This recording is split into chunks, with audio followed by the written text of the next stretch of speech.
EC Jaganmohan గారిని తిరుగుతూ ఉంటే ఈసీకి నాకు ఎలక్షన్ కమిషన్ నోటీసులు ఇచ్చారని చెప్పారు.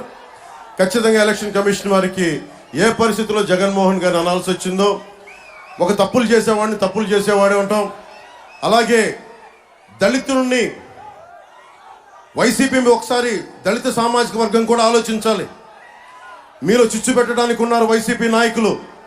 వైసీపీ నాయకులు ఒకటి అడగండి, ఒక వైసీపీ ఎమ్మెల్సీ ఆయన ఒక దళితుని హత్య చేసి డోర్ డెలివరీ చేస్తే అలాంటి వ్యక్తికి దళిత సామాజిక వర్గం నిజంగా ఒత్తాసు నిలబడితే జై భీమ్ స్ఫూర్తికి నిజంగా మనకు విఘాతం కలిగించిన వాళ్ళం అవుతాం.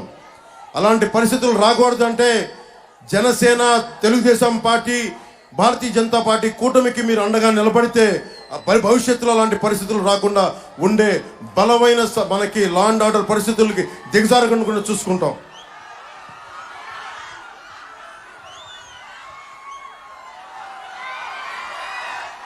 జగన్ గురించి ఒకటే చెప్పి ముగిస్తాం. జగన్ జీవితం జైలుకి బెయిల్కి మధ్యలో ఊగిసలాడే జీవితం జగన్ది. కోనసీమ నుంచి చెప్తా ఉన్నాం, జగన్ గుర్తుపెట్టుకో, క్లాక్ టవర్ నుంచి చెప్తా ఉన్నాం, నీకు రోజులు దగ్గర పడ్డాయి, నీ ప్రభుత్వాన్ని ప్యాక్ చేస్తాం, నిన్ను జైలుకు పంపిస్తాం. మమ్మల్ని అకారణంగా ప్రతి ఒక్కరిని ఎవరెవరి సామాజిక వర్గం చేత తిట్టిస్తూ ఉంటాం.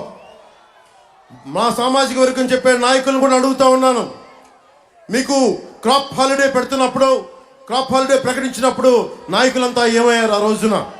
ఈ రోజున జగన్కి మద్దతు తెలిపే ప్రతి ఒక్కరికి, దళిత నాయకులు కానీ, బీసీ నాయకులు కానీ, కాపు నాయకులు కానీ, ఎవరైనా సరే ప్రభుత్వాన్ని, రాష్ట్రాన్ని పిప్పి చేస్తున్న వ్యక్తికి మీరు అండగా నిలబడితే రాష్ట్ర ప్రజానీకానికి ద్రోహం చేసిన వాళ్ళు అవుతారు.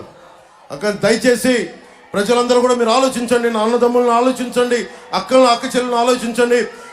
మా దాదాపు 3000 మంది ఆడపిల్లలు అదృశ్యం అయిపోతే ఈ చీఫ్ మినిస్టర్ ఒక్క రోజు కూడా ప్రెస్ మీట్ కూడా పెట్టలేదు.